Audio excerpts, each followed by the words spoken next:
50,000 स्पर्धकांच्या वरती एंट्री प्रत्येक वर्षी असणारा असा हा कला क्रीडा महोत्सव आहे। या ये आप स्टेडियम की बात कर रहे हो, कितने वर्षों से पड़ा है? तत्कालीन आयुक्त गंगाधरन जी ने सब फंड्स डाइवर्ट किए थे मेडिकल में, तो उसकी वजह से वो स्लो हुआ था। पता नहीं ढाल मिल गया नहीं कोविड का ऐसा। तो ये तो ढाल सबके पास है, हमारे पास नहीं। नमस्कार, मैं सचिन दीक्षित एक बार फिर से आप सभी के सामने हाजिर हूँ। वसई में हूँ मैं इस समय, एक ऐसी जगह पर जो लगभग 32 वर्षों से अपने कामकाज को जिम्मेदारी से निभा रहा है, वसई कला क्रीड़ा महोत्सव।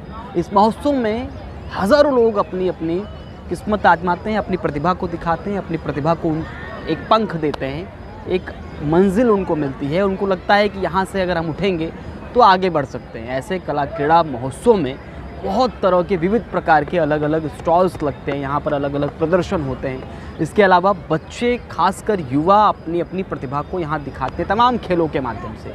खेल इसमें अनेक हैं, लेकिन इसके पीछे का इतिहास क्या है, इतनी रुचि लोगों के अंदर कैसे बढ़ी और आखिर अब तक का सफ़र कैसे तय हुआ 32 वर्षों का, और क्या है अनोखा कि वसई के कोने कोने से, वसई तालुका के कोने कोने से यहाँ पर लोग देखने, समझने और इसके बाहर के लोग भी यहाँ पर पहुँचते हैं। तो उसके पीछे का इतिहास क्या है, आइए जानते हैं। बहुजन विकास अघाड़ी का ये जो इसमें जो पूरी तत्परता रहती है, उसके पीछे का कारण क्या है। अभी सुबह से लेकर लगभग 6 दिनों से देखें तो तमाम बहुजन विकास अघाड़ी के वरिष्ठ, चाहे हितेंद्र ठाकुर हो, राजू पाटिल हो, तमाम लोग यहाँ पर, अगर आजी माजी नगर सेवक और खासदार माजी, ये सारे लोग यहाँ पर दिखाई देंगे। तो उनके पीछे का कारण और इतनी तत्परता क्यों, क्या राजनीति, ये वाकई में कुछ और।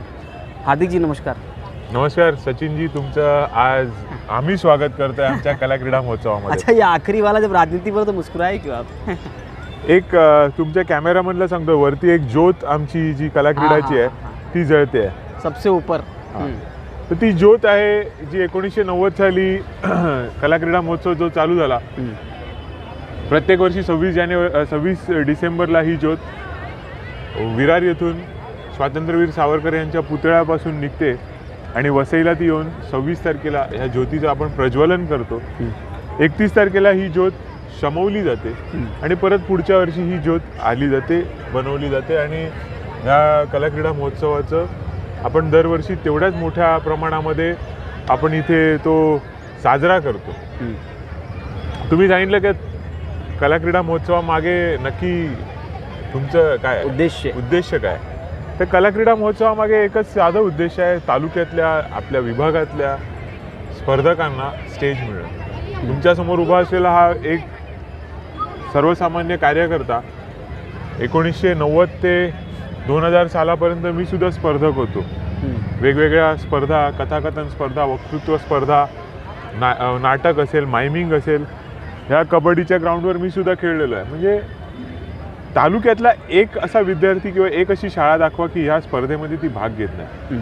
50,000 स्पर्धकांच्या वरती एंट्री प्रत्येक वर्षी असणारा असा हा कला क्रीडा महोत्सव आहे। या कला क्रीडा महोत्सवातून आपल्या वसई तालुक्यातला एक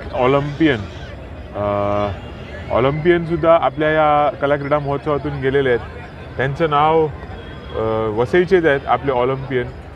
असे अनेक, म्हणजे नावं घेऊ तेवढी कमी, पण नहीं मतलब यहाँ पे मंच मिलता है प्रतिभावान लोगों को, प्लेटफॉर्म हा उपलब्ध केला जातो। तो इसमें लेकिन अभी जैसे 6 दिन से स्टार्ट है, प्रत्येक दिन कोई न कोई, हालांकि देखें शाम के टाइम पे तो सारे बहुजन विकास अघाड़ी के श्रेष्ठ नेतृत्व, कोर कमेटी आई चलते थे, कोर कमेटी मिलती है यहाँ पर घूमते फिरते। ऐसा आप जो राजनीति खेल के साथ पेरेंट्स भी आते हैं, पब्लिक आती है, उसके में आपकी राजनीति भी हो जाती है। नहीं, ऐसा आपको लग रहा है, लेकिन यहाँ पे सर्वपक्षीय लोग आते हैं। अभी तो फिलहाल दिख नहीं रहे। नहीं, कल आप यहाँ पे नहीं थे, तो कल यहाँ पे शिवसेना वसई तालुका प्रमुख राजाराम बाबर जी थे। कोई ना कोई आते रहता है। परसों शिल्पा सिंह नगर सेविका थी, सब लोग आते हैं यहाँ पे, कोई ना कोई उनकी उपस्थिति लगाता है। आज मैं 2015 से नगर सेवक, उसके पहले तो मैं कार्यकर्ता ही था। तो यहाँ पे जिसको आना है, जिनको मजा लेना है, कला और क्रीड़ा दोनों का एक अच्छा संगम यहाँ पे, तो लोग आते हैं। इसकी सोच कैसे उत्पन्न हुई 32 वर्ष पहले कि करना चाहिए, इसे कुछ जानते हैं इसके बारे में? मैं तो बहुत छोटा था, लेकिन मुझे जितना याद है उतना कला क्रीड़ा महोत्सव के पहले अध्यक्ष थे मुकेश जी सावे, जो हमारे विरार के नगराध्यक्ष रह चुके हैं। उनके और हमारे लोकनेता माननीय श्री हितेंद्र जी ठाकुर, इनके प्रेरणा से ये शुरू हुआ। उसके बाद हेमंत मात्रे जी, ऐसी टीम आगे बढ़ती गई। यंगस्टार ट्रस्ट के माध्यम से आगे बढ़ता रहा। यंगस्टार ट्रस्ट और हमारे वसई तालुका कला क्रीड़ा महोत्सव समिति, दोनों के माध्यम से ये समन्वय में ये हो रहा है।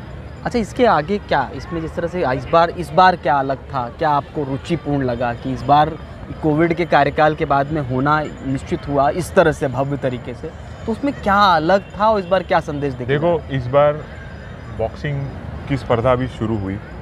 इससे पहले नहीं हुई थी, लेकिन मोठ्या प्रमाणामध्ये यावर्षी झाली।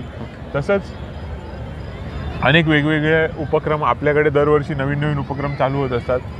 पुढच्या काही कालावधीमध्ये आपल्याला ह्या विभागातल्या मुलांना चांगलं स्टेडियम मिळणार आहे, कारण विरारला जे स्टेडियमचं काम चालू आहे, कोविडमुळे तो थोडं डिले झालेलं आहे। त्या स्टेडियमच्या माध्यमातून आपल्याला जिल्हास्तरीय स्पर्धा, राज्यस्तरीय स्पर्धा, कदाचित देश पातळीवरच्या स्पर्धा। पत्रकारिता आने लगती है, आप स्टेडियम की बात कर रहे हो, कितने वर्षों से पड़ा है आपने जो हमें अभी कितने वर्षों से पड़ा ये पूछा, तो उसमें मैं कहता हूँ 2 साल कोविड के थे। कोविड की वजह से हमारे तत्कालीन आयुक्त गंगाधरन जी ने सब फंड्स डाइवर्ट किए थे मेडिकल में, तो उसकी वजह से वो स्लो हुआ था।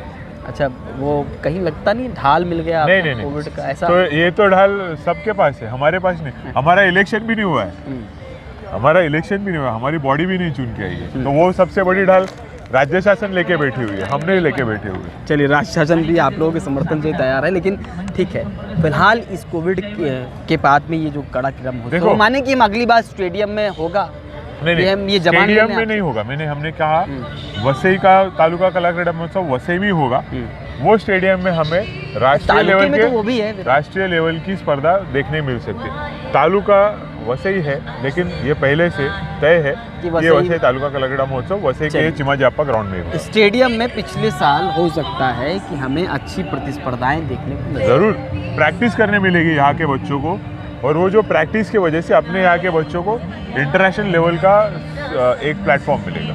चलिए, इस महोत्सव में चूँकि 33वां है ये, इसमें क्या संदेश देकर आप ख़त्म करना, क्योंकि आज से अगले अब जो कल सुबह का सूर्योदय होगा वो नया वर्ष होगा, 2023 लेकर आएगा। यहाँ से जाने वाले लोग निश्चित रूप से बहुत सारी यादें लेके जाएंगे इस कला क्रीड़ा महोत्सव से।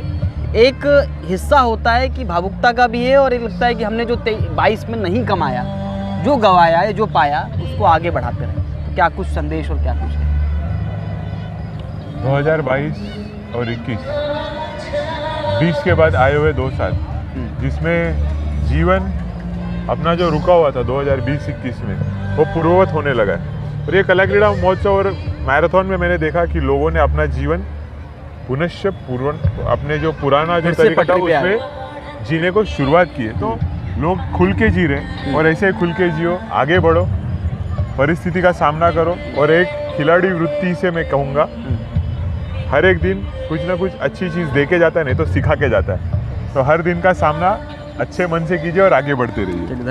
धन्यवाद आप सभी को, आपके ये YouTube चैनल के व्यूवर्स को, हमारे बहुजन विकास आघाड़ी के संपूर्ण टीम की तरफ से माननीय लोकनेता हितेंद्र जी ठाकुर, प्रथम महापौर राजीव जी पाटिल, युवा आमदार क्षितिज ठाकुर, और हमारी प्रथम महिला महापौर प्रवीणाताई ठाकुर, और तीसरे आमदार राजेश जी पाटिल की ओर से नूतन वर्षा अभिनंदन। धन्यवाद। जय हिंद, जय महाराष्ट्र। ये थे हार्दिक राउत, और हार्दिक राउत का ये स्टाइल रहा है कि वो कभी अपने खासकर शुभकामनाओं से लेकर एक चीज़ में सभी का नाम लेते हैं। खैर, आज तो उन्होंने शुभकामनाएं थी, लेकिन अब देखना ये होगा कि आने वाले वर्ष में क्या कुछ नया होता है वसई तालुके के लिए, और लोगों को क्या कुछ प्राप्त होता है। ये उम्मीदों भरा वर्ष बीत गया, अगली उम्मीदों भरा किरण कल सुबह 2023 के रूप में आएगा, उगेगा। लोगों की आशाएं, अपेक्षाएं फिर से बनेंगी। हौसला रखिए, नए आयाम को चुनिए और नए तरीके से आगे बढ़िए। आज के लिए इतना ही, फिर मिलेंगे किसी नए शख्सियत के साथ। धन्यवाद।